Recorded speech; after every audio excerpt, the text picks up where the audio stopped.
guys. My name's David Hodges, a sheep farmer from Northampton. Shut up. Hurry up and do the I'm thing. trying to compose here. To be fair, like, if I was wandering the farm all the time, Dad would be like, what are you doing? Like, I suppose is that Pemberton, is he? Just That's what Pemberton walks about and be like, hi guys, blah, blah, blah, blah. Oh, there. Morning everyone, if you haven't already, don't forget to hit the subscribe button, ring the little bell, you get notifications. Good morning everyone, if you forget to hit the subscribe button, ring the little bell. Videos coming to you every Tuesday, Friday, and sometimes we do the Sunday video.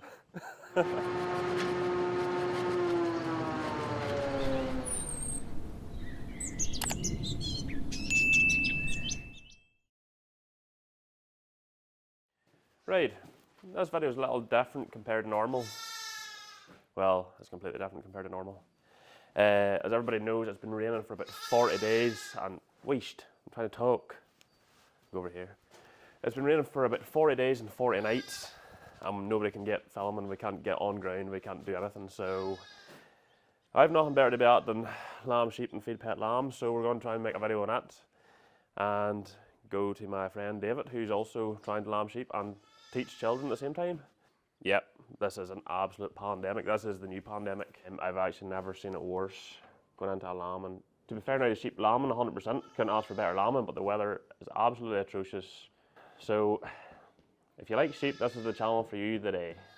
So this boy here is the second single from a vet in 2 days. So it's not too often I have black-faced sheep inside, but I've had two single, oh come on. I've had two single lambs at the vet in 2 days, literally because they're too big. And it's my own fault because they're getting fed the same as the twins and they're coming out like shardy bull calves. So they're, well, they're not impossible because we get them out, but they're a nightmare to lamb. To be fair now, with no C-sections so far, everything's coming out naturally. They're just a bit of a pull. So, but as I say, everything's good. Everything's been behaving.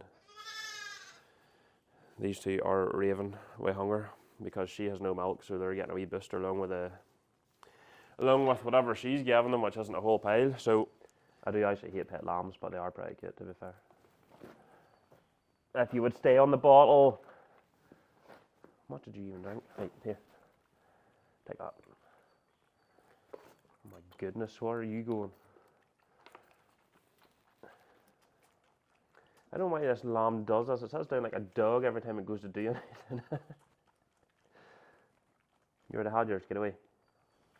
Oh my God, put the thing in your mouth. That's what she said. Right, all gone. Then you just go. Well, back into mother hen. Shh, come on. Ah. And you go. Yep, so that job's done. As I say, I'm going to hell now to check my twins before going any further, make sure they're alright. And then we'll get a catch up with David.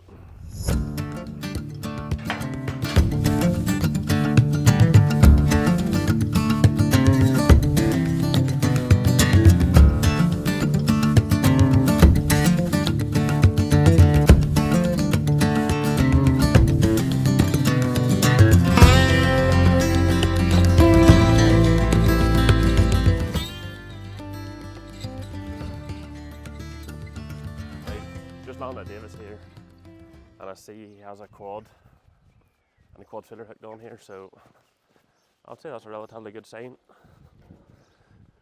Must be putting lambs out. Well, Dave.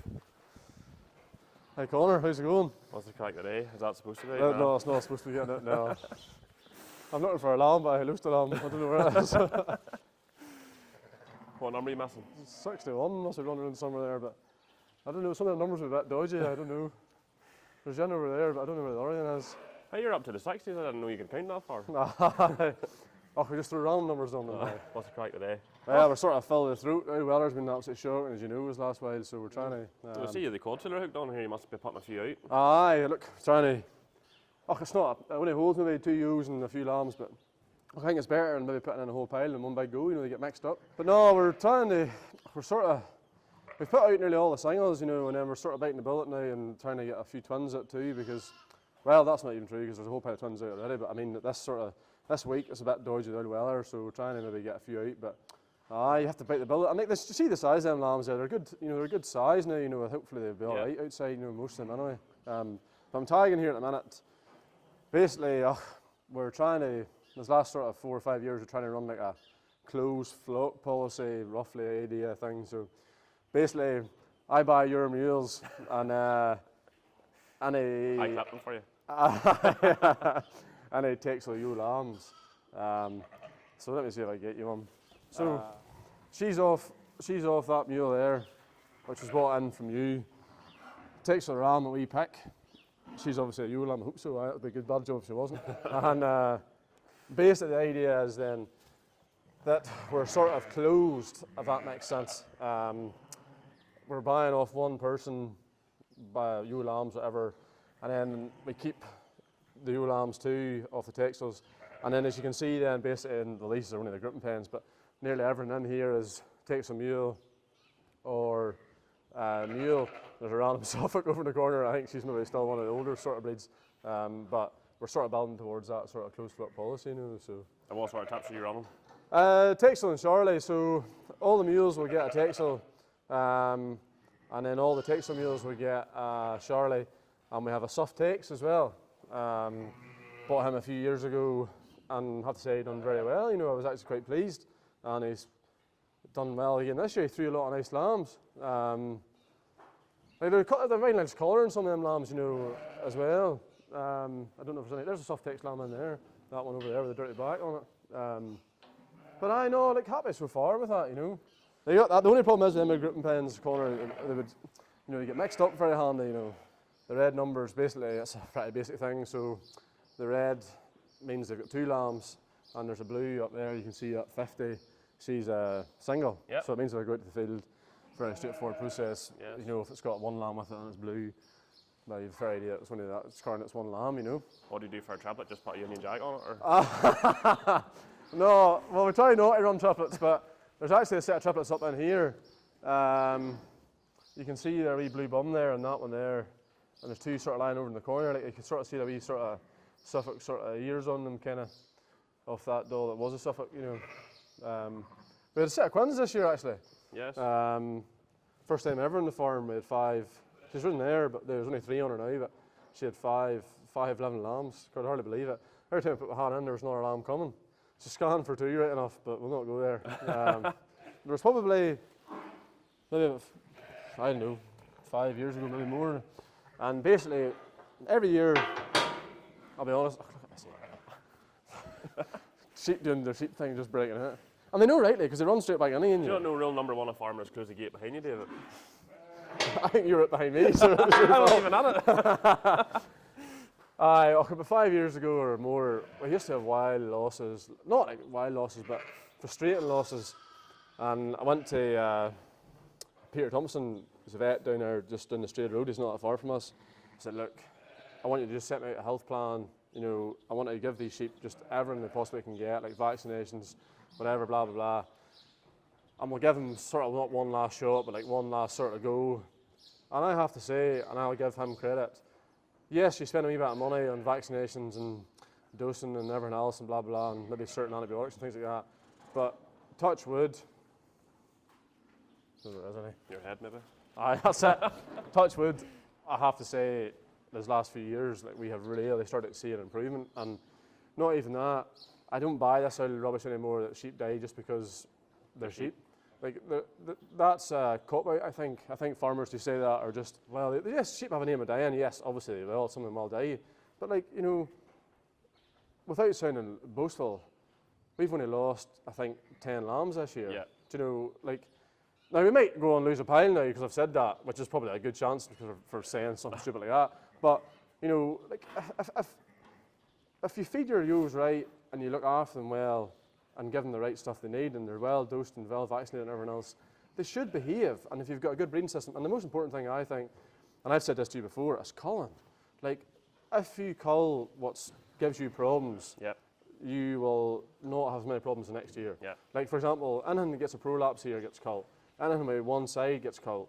Anything with missing a tooth gets culled. Yep. You know, anything at all that shows any problems, you know, like, you have to be ruthless to build a flock which is stable. And we're not that big. You know, there's some farmers who are farming maybe 500-600 sheep, and you know, that's a completely different ballgame.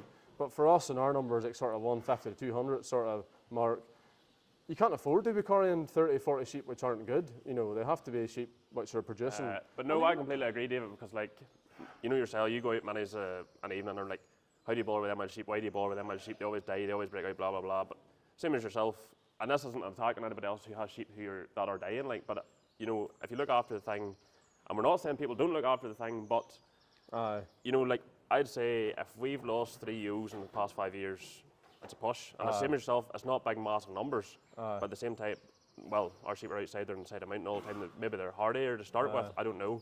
But, you know, you talk to big dairy men or beef men and it's, oh, sheep are this, sheep are that. They just don't want to work with sheep. You have to have patience and willing to work with the thing and learn about them too, you know, which is a big thing. Don't get me wrong, like, the weather has been brutal this year. Like, there's friends of mine there that put sheep out, and during their last couple of weeks, March, when it was just lashing every day, you're going to lose lambs. Like, there's no doubt about it, you're going to lose lambs. And we sort of have fluked it-ish, you know, where we only had really our sheep in for about 10 days. Now these sheep are still inside because some of these lambs were a bit smaller at the start. And the biggest thing I think during lambing time is, yes, it's a hard 3 or 4 weeks or whatever it is, but if you have a bad lambing, the rest of your year is a waste of time.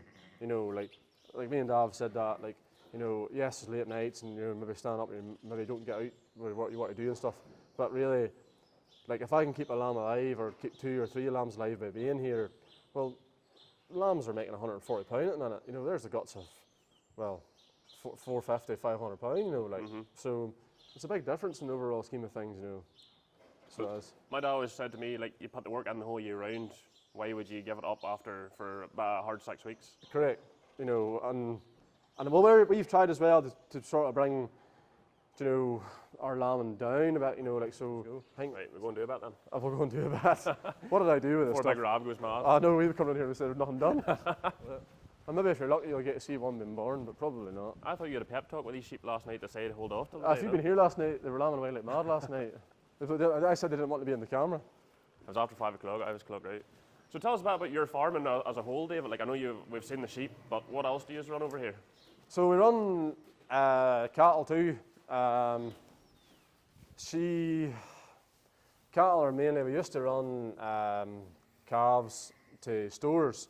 We have a robotic feeder there, works with the ear tags, you know. Not a fan.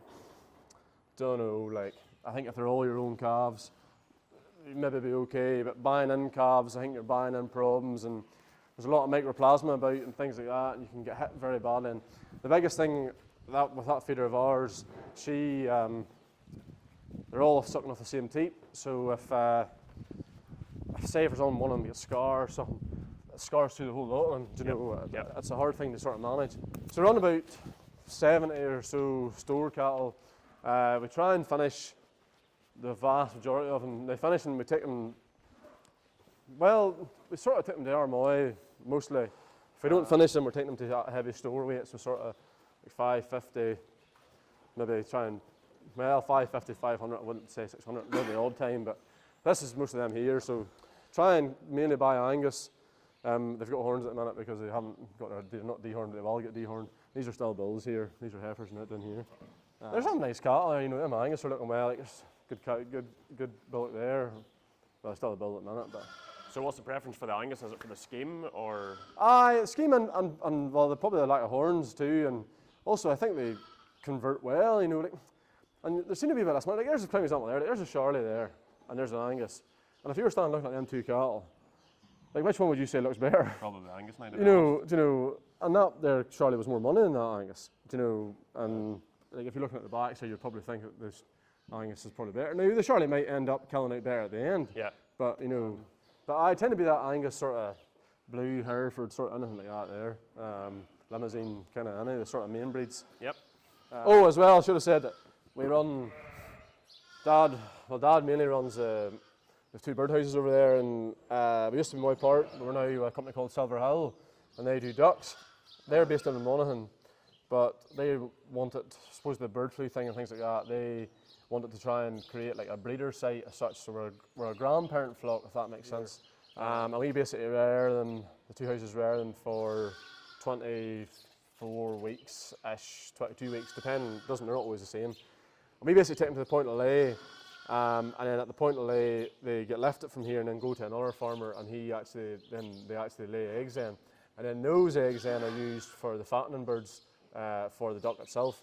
And it does well. Silver Hill are a very good company, and they're owned by Fame Valley now. But yeah, they seem to do just a good job for us. So it's poultry, beef, and the sheep. So everything that doesn't make any money basically is just make pigs. yeah, or goatsmen or something. So what you're saying is your ducks, this is actually like a rearing unit, then you just don't kill any of your ducks? No. So they come to us at day olds, they come into a wee brooding area, and then they stay with us for a period of time, and the house split into 4. There's like a wet area and a dry area, and they basically they get fed. So they're fed ad lib at the start for the first 6 weeks, until they get into sort of full size, and then they're restricted fed after that. So they're fed a certain amount of feed every day, and then yeah, they basically have that, so to sort of let them mature out and let their organs not mature out. So yeah, no, Dad, in fairness, mainly looks after the ducks. Give them a hand, they were cleaning out, whatever, and anything like that. But he's the man that's here every day, so I suppose he's the one that sees them every day as well. So this is one of our ewes here. So you can see how she has the orange tag still in her ear. Yep. So she's one of our lambs. She's good ewe. So basically, just looking for, like, you know. Lots of brave pot now there. Aye, no, she's a wee bit of hardness there. Oh, sorry about that. Mint job. That's up the top of the GoPro. So that's just a wee check. Now, I don't really do much with their feet. I just do a little bit with their feet. So it was one of the things I had done a few years ago. I went on the NSA. They done like a next generation ambassador thing, and they very much were against clipping the feet. But I just sort of trim them up there, just sort of try and keep them level, you know. Like cutting your nails, sort of. Sort of, aye. And I wouldn't go too much digging. I think antibiotics is a better job, to be fair, for clipping feet. She's had a blue head, so she's had a jag, and you would see it there. See how she's nice and dry and in the cleat there. So she's obviously had some sort of maybe a wee infection there, and then the antibiotic it dries it up. I would sort of be inclined to agree. I think a lot of farmers get very trigger happy with a set of Without a doubt. I know a fella I used to know, and he used to say keep cutting till you see blood, but I mean I wouldn't be a big fan of that. Yeah. Just sort of pairing up a wee bit, you know. What do you call that, hoof GP? Could we start a sheep GP or something? This is sort of like a B-Take version of the sheep game of hoof GP combined. No, B-Tech's great. So some people say the Charlie lamb will be soft a bit, you know, but. But I suppose if you're lambing inside, it doesn't really matter as much. No, and you can see them there. See them 50, or I don't even know what number it is. But you would see them there, after a couple of days, they sort of thicken out a wee bit, you know. Definitely, don't get me wrong, I wouldn't want to be lambing them outside. Would you want to be lambing on them outside, not one, really? No, I don't know how you do it. Some days you were sending me Snapchats and I couldn't believe things are still living. Can't believe I'm living myself. I hate Suffolks. I literally hate Suffolks. I despise them. Why? Oh, bad feet, bad bums, and dopey. When we first started, we had Suffolks, this is maybe 10 years ago, bought a loads of Suffolk mules. And I mean the Suffolk Chevrolets, they're a disaster too, far too big. And the lambs just born and just lay there. They're just like you on a night out, you just lay there, you know, and just lay in the scenic. And there's just no go in them, you know. And I think the Texel mule definitely is a wee bit more fight in her, and the Texel I think itself is a wee bit more fight. Now, I've had one now with Texel throat, you know, I know that's a bit of a problem with some boys. But I've only really had one. If you stand there, and then what number is that? 47, 54. That's a bit, it'll not work well now because it's on the camera. Come on.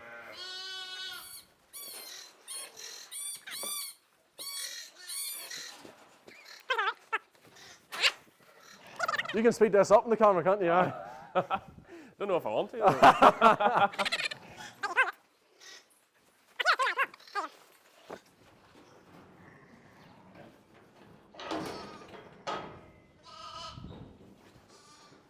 Right now, behave now, you're on camera. That's the girls. See, I tell you, them Texel mules are always well behaved. Great quiet sheep. That's that. These are great sheep, Mark. Great sheep. Great sheep. You know what to say that a great sheep is?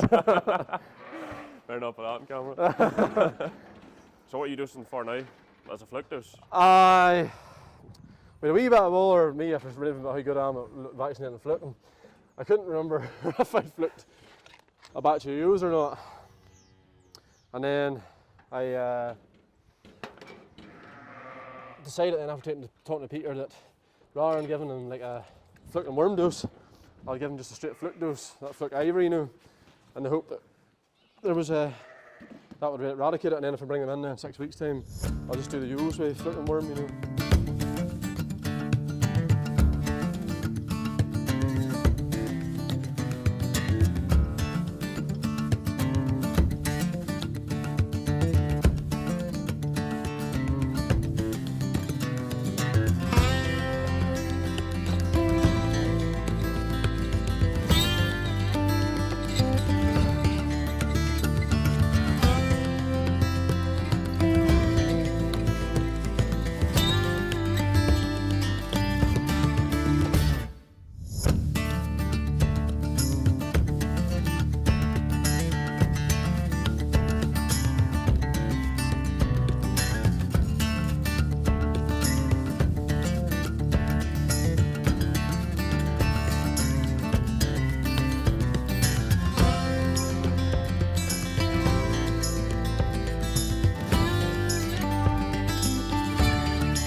About silage, what's your silage situation?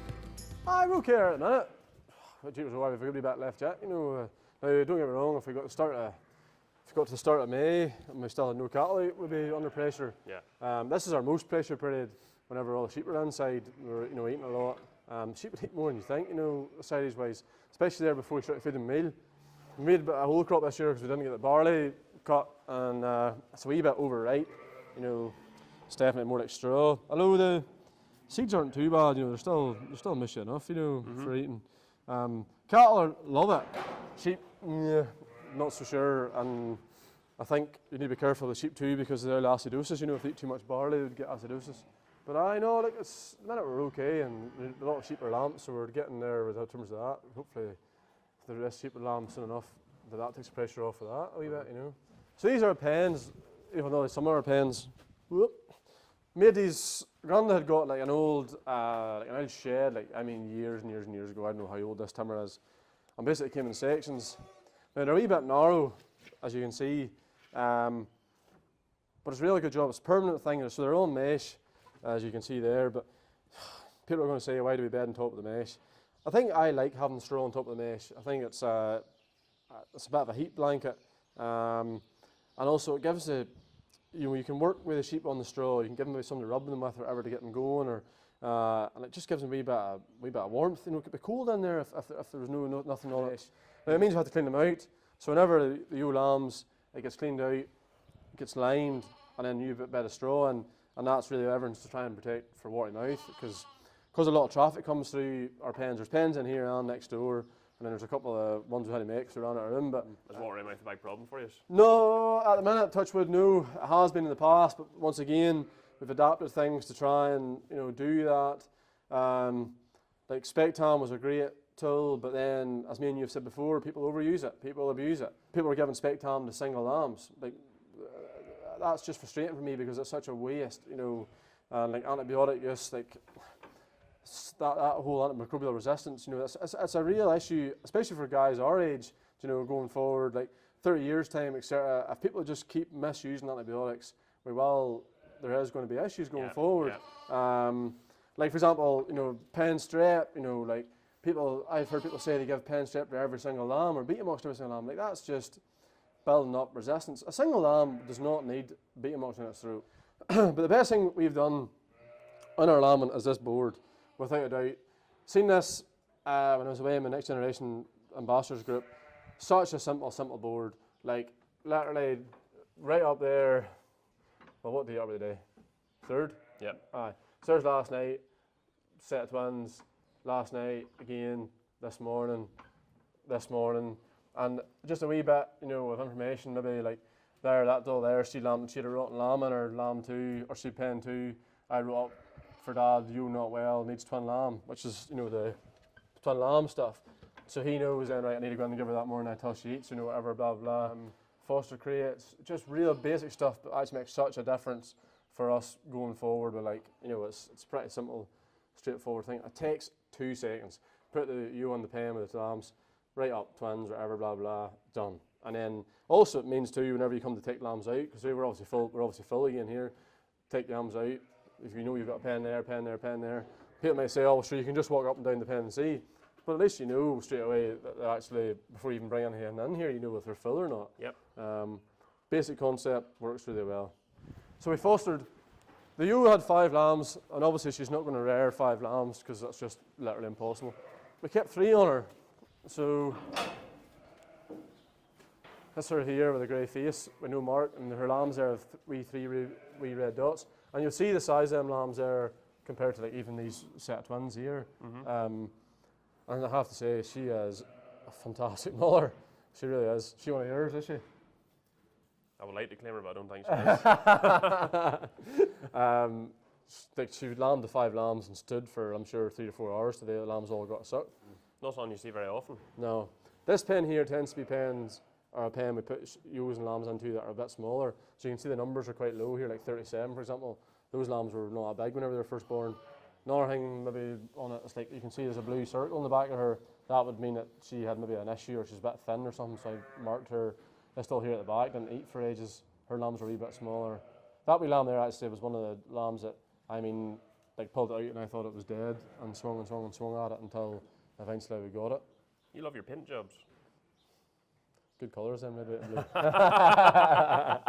Why did you tell me you were the biggest tedding contractor in Ballina? You're such a liar. I'll tell you exactly how that started. So basically, we wanted Haley's to make, and 100 Canes had a tedder at that time, and she wasn't big money, and I think me and we said to Dad about it, and Dad bought it or whatever, and then people just started asking for tedding, and then we ended up tedding like a lot of local neighbours, and then I just sort of built a customer base from that, and then this is now our 3rd tedder. So we're on to a Crone vendor 700. You're doing pretty big or Look, something. we would be, you know, we must be doing 2,500 maybe, you know, something like that. 2,000 maybe, I would need to check, but it wouldn't be far away from 2,000 anyway. But like, what is there to Ted? Do you not just fold her out and drop her and hit PTO? Basically, I driving in circles. But do you not find the harvester man always blames the rake man if they're lumps, and then the rake man blames the tedder man? Aye. And like, you know, there's definitely no doubt about it. Like, I've been in fields where I've tedded it and you're driving like carting the grass in afterwards, and there's no doubt about it. Like the grass is lumpier, but definitely for drying grass, like there's no alternative. You know, like without a doubt. You know, as far as I can see, it's, you know, even a few hours tedded it makes some difference. You know, it lets the grass see a bit of sun. Doesn't even have to be sun, just like air more than anything. Joshua Kane told me a fact. This is a fact I can go on. What was the fact he told me now? I better get this right. Definitely has to be true if Joshua told you. That has to be true. He said on the first kick of the Pottinger tedder, she kicks off 90% moisture or something like that. Now, I don't know whether that's true or not, but that was what he said to me or something. But I can't believe that old flipping car is going to start now in a month's time. And that's flipping grim. Do you have any business cards you want to show the camera? Definitely no. Definitely no. But no, it's good. It's nice to be earning for us, you know, and it keeps. I say anything like whenever you're trying to farm, any wee extra thing you can get, you know. Although me and you try and shear sheep in the middle of it too, which doesn't help things, but I try. Well, try is the word. You're going to get new singlets this year, so you're going to be a new Maybe man. that'll help. It's all about all the gear and no idea, you know. Right, David, I'm going to have to love you and leave you because unfortunately I have sheep lamb, whereas yours apparently are not. Apparently we're not lamb today. So thanks for having us out today. This is a bit of a random, I suppose, rare kind of video. We don't normally do this sort of stuff, but as you said yourself, it's soaking, the ground is saturated, there's no tractors moving anywhere really. True. So I'm going to hit the roads and leave you to do whatever you're going to do the rest of the day. I know you're mad to get away to your great escape. That's it. Great escape as in farming sheep. Yeah, more or less. Thanks for coming down, and hopefully somebody learnt something new today maybe, or about something. That's all I try to do. You know, I suppose I'm a school teacher. I like that. That is my main job. Yeah. I forgot to mention that David is actually a school teacher in Dalriada School in Ballymoney, so Yeah. There'll be a lot of your people's probably watching this too. Yeah, I'm sure you'll plenty of grief about it. No, I just said to Conor there that I was just, you know, I wish there was some stuff I knew now about sheep farming that I wish I knew when I first started farming. And maybe if, you know, somebody learned something today, that's a good thing, you know. That's half the battle. And it's not about being boastful, that's not what I was trying to do. It's just literally, and probably plenty of folk will say I'm doing it completely wrong, which is totally fine. But if there's anything at all which, and you know what, if there's things you think we could be doing better, let us know. Comment. Without a doubt. Be polite now. Don't be a polite. mouth. Don't shout at us, because we don't really like when people shout at us. No, I cry when people shout at me. Right, on that note. Right. This is really bad. Cheers, dude. Cheers, bye. Bye.